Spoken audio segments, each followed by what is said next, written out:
Writing a book should be easy because it's just coming out of you. But what if there's a whole bunch of overwhelm that's going on, noise from kids and that kind of thing? Sometimes you just need a quiet spot to be in your thoughts, but then you also need to be part of a community. So how do you get the marriage right? Well, speaking about marriages, we are at a beautiful wedding venue that is going to be opening its doors for us to have a very special writers' retreat.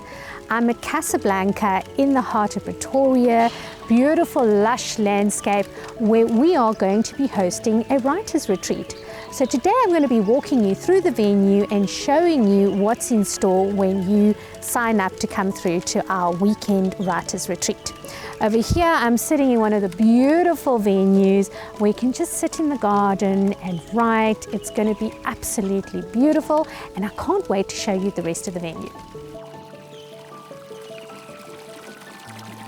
The wonderful thing about traveling for writing is that you get a fully immersive experience. And we always say when you write with the 5 senses. This is a way to experience those senses.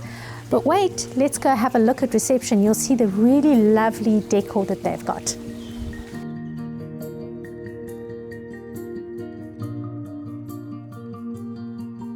Oh look, we've got a special guest today. Andre, the butler from Cape Town. Welcome to our set. He is here for a very specific purpose. Tell us a little bit about what it is that you do. Thank you very much. In general terms, what I do is I'm a professional butler. I butler and serve people of high net worth and royalty. In the off times, I transfer my skills over to young students or waiters so that they can up their skill set and they can meet the guest expectation of I bring perfectness to the environment. Lovely, and that little special quality is used for the wedding spaces, but we are starting our love affair with our books, and so we're getting a little bit of that magic as well. Little details like having an umbrella for guests when it's raining make a difference, and this is the man that produces that magic. When you're in the writing zone, sometimes sleep almost seems impossible. But you do need to rest, and when you do rest, this is where it's going to happen. And hopefully those sweet dreams will evolve into wonderful chapters that are going to wake you up in the middle of the night, and then you're going to be writing all over again. When inspiration grabs you in the middle of the night, this is where it's going to be. Lovely little writing desk, and they provide water to keep your brain hydrated, good nutrition, which is what you need for creativity. But if you absolutely have to grab that caffeine, it's going to be here in your own personal coffee station. And that's the way that you're going to get through your writing. That's over and above all the other wonderful writing activities we're going to do. And we're going to have a look at where that's going to happen. I always say so many words are lost at the refrigerator because authors don't tend to hydrate or snack, and then they procrastinate staring into the fridge. But at least we've got you covered with lunch. I'm going to try out this gorgeous looking wrap. Never go on a date with a messy thing like this, but I'm going to give it my best shot. With every book, there is a brainchild behind it, the author. But for this particular venue, we want to speak to the brainchild who created the Casablanca Manor. So, Kobus Vermaak, welcome to this show and welcome to your own couch. Thank you so much for having me.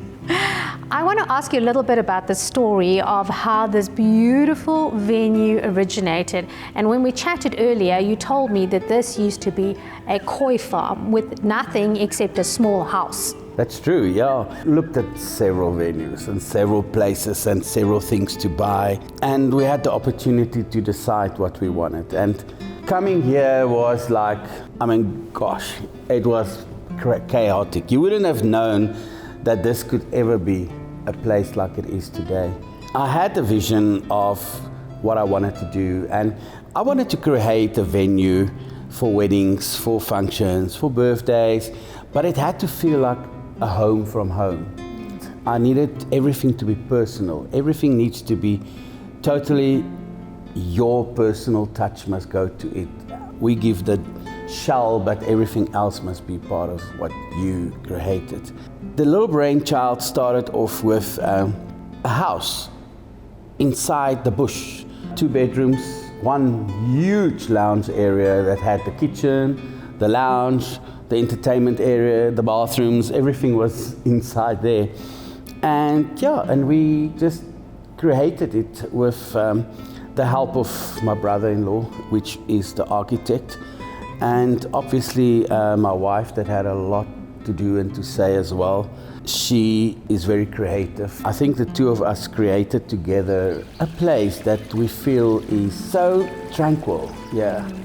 I mean, in the evenings at around 5, 6 o'clock, you can still hear the jackals singing, and you sit in the garden and you relax and you're just like, you're not part of this total rush and time stands still.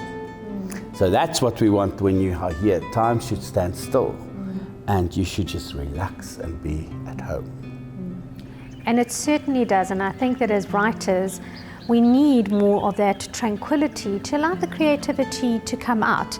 I love the fact that there's lots of little pockets of places that we can sneak away, we can write. There's a place where we can come together as a group and go through a couple of the courses and classes. But if you just really need to be by yourself and process your thoughts, this is the perfect place to be. No, I'm glad that you feel that way, because that's what we wanted. We wanted you to be, and also when we do Sunday lunches and stuff, people come here to just be away from the rush of everything. You know, our lives are also so rushed, so it helps to just relax. Well, thank you for sharing the story of Casablanca with us, and we'll see you at the next Writers Retreat. Thank you so much for having me. Pleasure. At the end of your project, you want to just be able to relax by the bar for maybe a virgin cocktail or something a little bit stronger. So here's cheers to your new book.